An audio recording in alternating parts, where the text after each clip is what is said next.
राधे राधे मित्रों। पितरों की सेवा का विशेष समय यानी कि श्राद्ध पक्ष शुरू हो चुका है और कहा जाता है श्रद्धया इदम श्राद्धम, यानी कि जो श्रद्धा से किया जाए वह श्राद्ध है। अर्थात प्रेम से उनकी आत्मा की तृप्ति के लिए आप श्रद्धा पूर्वक जो भी अर्पित करते हैं उसे श्राद्ध कहा जाता है। मित्रों, भाद्रपद पूर्णिमा से अश्विन कृष्ण पक्ष अमावस्या तक के जो 16 दिन होते हैं उन्हें पितृपक्ष हम कहते हैं और इन 16 दिनों में हम अपने पूर्वजों को तृप्त करने का हर संभव प्रयास करते हैं। अश्विन कृष्ण प्रतिपदा से लेकर के अमावस्या तक ब्रह्मांड की ऊर्जा तथा उस ऊर्जा के साथ पितृ प्राण पृथ्वी पर व्याप्त रहते हैं। पुराणों के अनुसार सूक्ष्म शरीर जो आत्मा भौतिक शरीर को छोड़ने के बाद धारण करती है उसे ही प्रेत कहा जाता है। प्रिय के अतिरेक की अवस्था होती है प्रेत, क्योंकि आत्मा जब सूक्ष्म शरीर धारण करती है तब भी उसमें मोह माया भूख प्यास का अतिरेक होता है। पितृपक्ष भर में जो तर्पण किया जाता है उससे वह पितृ प्राण स्वयं आप्यापित होता है। पुत्रियां उसके नाम से उनके परिवार के जो यव अर्थात जौ तथा चावल का पिंड देते हैं उनमें से अंश लेकर वह अम्भ प्राण का ऋण चुका देते हैं। ठीक अश्विन कृष्ण प्रतिपदा से वह चक्र ऊर्ध्वमुख होने लगता है। 15 दिन अपना अपना भाग लेकर शुक्ल पक्ष की प्रतिपदा से पितर उसी ब्रह्मांडीय ऊर्जा के साथ वापस चले जाते हैं। इसीलिए इसको पितृपक्ष कहते हैं और इसी पक्ष में श्राद्ध करने से पितरों को प्राप्त होता है। पुराणों में पितृपक्ष से जुड़ी हुई कई सारी कथाएं बहुत प्रचलित हैं, जिनमें से कुछ कथा हम आपको पहले सुना चुके हैं, जिनकी लिंक आपको डिस्क्रिप्शन में मिल जाएगी। उनमें से जो प्रसिद्ध कथा है कर्ण की कथा है, कर्ण के पूर्व जन्म की कथा है। और हिंदू धर्म में सर्वमान्य श्री रामचरित में भी भगवान श्री राम के द्वारा श्री दशरथ और जटायु को गोदावरी नदी पर जलांजलि देने का भी उल्लेख मिलता है। भरत जी के द्वारा दशरथ जी के हेतु दशगात्र विधान का उल्लेख भरत कीन्हि दशगात्र विधाना तुलसी रामायण में भी हुआ है। भारतीय धर्म ग्रंथों के अनुसार मनुष्य पर 3 प्रकार के प्रमुख ऋण माने गए हैं, पितृ ऋण, देव ऋण और ऋषि ऋण। इनमें पितृ ऋण सर्वोपरि माना गया है। पितृ ऋण में पिता के अतिरिक्त माता तथा वे सभी बुजुर्ग सम्मिलित हैं जिन्होंने हमें अपना जीवन धारण करने की तथा उसका विकास करने का सहयोग दिया है। पितृपक्ष में 3 पीढ़ियों तक के पिता पक्ष के तथा 3 पीढ़ियों तक के माता पक्ष के पूर्वजों के लिए तर्पण हमें करना ही चाहिए।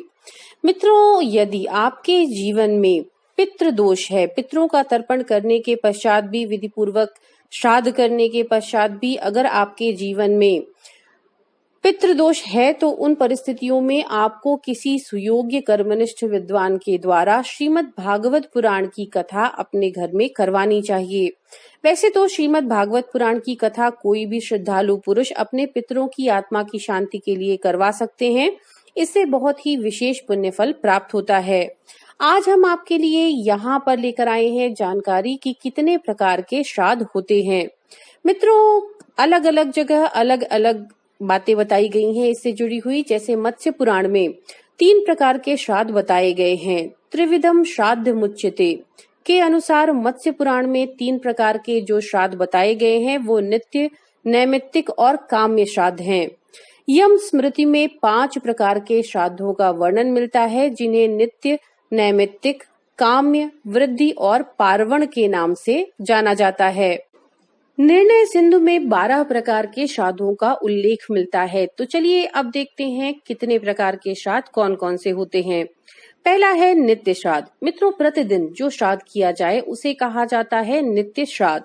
कोई भी व्यक्ति अन्न, जल, दूध, कुशा, पुष्प, फल से प्रतिदिन श्राद्ध करके अपने पितरों को प्रसन्न कर सकते हैं। ये कार्य आप सिर्फ जल से भी कर सकते हैं। तो प्रतिदिन किया जाने वाला श्राद्ध हुआ नित्य श्राद्ध। इसके बाद नैमित्तिक श्राद्ध। नैमित्तिक श्राद्ध यानी किसी निमित्त विशेष से किया जाए, विशेष अवसर पर किया जाए। जैसे पिता की मृत्यु तिथि के दिन आप इसे कर सकते हैं। इसे एकोदिष्ट भी कहा जाता है। इसमें मात्र एक पिंडदान किया जाता है और विश्व देवा की पूजा अनिवार्य नहीं होती। तीसरा है काम्य श्राद्ध। किसी विशेष कामना के लिए जब आप श्राद्ध करते हैं तो उसे कहा जाता है काम्य श्राद्ध। जैसे पुत्र आदि की प्राप्ति के लिए आप ये श्राद्ध कर सकते हैं। इसके पश्चात अगला प्रकार है वृद्धि श्राद्ध। ये श्राद्ध सौभाग्य की वृद्धि के लिए किया जाता है। फिर सपिंडन श्राद्ध। मृत व्यक्ति के 12वें दिन जब प्रेत से पितर बनते हैं वो, उस दिन जो श्राद्ध किया जाता है उसी को कहा जाता है सपिंडन श्राद्ध। ये श्राद्ध स्त्रियां भी कर सकती हैं। अगला है पार्वण श्राद्ध। पिता, दादा, परदादा, दादी, परदादी इन सब के निमित्त जो किया जाता है उसे कहा जाता है पार्वण श्राद्ध। इसमें 2 विश्व देवा की पूजा होती है। अगला है गोष्ठी श्राद्ध।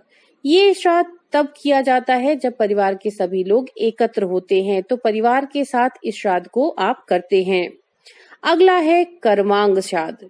ये श्राद्ध किसी संस्कार के अवसर पर किया जाता है। संस्कार के अवसर पर जैसे विवाह आपके परिवार में यदि किसी का हो रहा है या गृह प्रवेश है, तो इन सभी अवसरों पर अपने पितरों को याद किया जाता है, उनका पूजन किया जाता है और उसी समय किया जाता है कर्मांग श्राद्ध। अगला है शुद्ध्यर्थ श्राद्ध। ये श्राद्ध परिवार की शुद्धता के लिए किया जाता है। जैसे ब्राह्मण को आप भोजन कराते हैं इसमें, तो ये बेसिकली आप अपने परिवार की शुद्धता के लिए करते हैं। अगला है तीर्थ श्राद्ध। ये श्राद्ध तब होता है जब आप किसी तीर्थ स्थल में होते हैं। जैसे कई लोग गंगा जी में जाकर के श्राद्ध करते हैं, पवित्र नदियों में जाकर के श्राद्ध किया जाता है। तो जब आप किसी तीर्थ स्थल में होते हैं और वहां जाकर के आप अपने पितरों का श्राद्ध करते हैं तो उसे कहा जाता है तीर्थ श्राद्ध।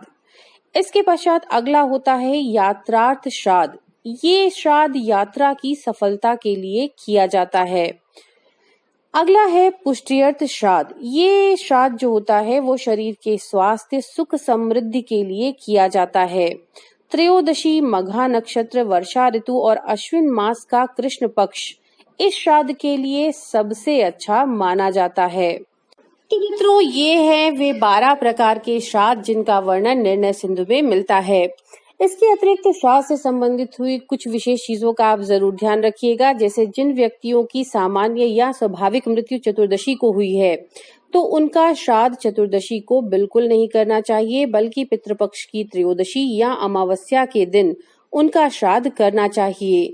चतुर्दशी के दिन हमें किनका श्राद्ध करना चाहिए? तो जिन व्यक्तियों की अपमृत्यु हुई हो, यानी कि किसी प्रकार की दुर्घटना, सर्पदंश, विष, शस्त्र प्रहार, हत्या, आत्महत्या या इस प्रकार की जो अस्वाभाविक मृत्यु होती है, उनका श्राद्ध किया जाता है चतुर्दशी तिथि को। उनका श्राद्ध उनकी तिथि पर कभी नहीं किया जाता, बल्कि चतुर्दशी तिथि को ही करना चाहिए।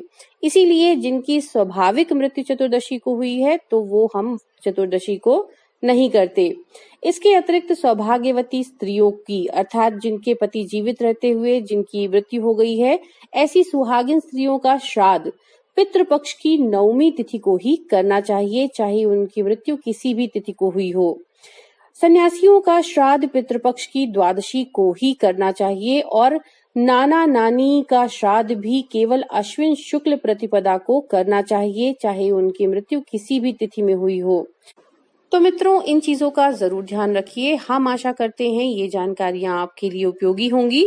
नमो नारायण।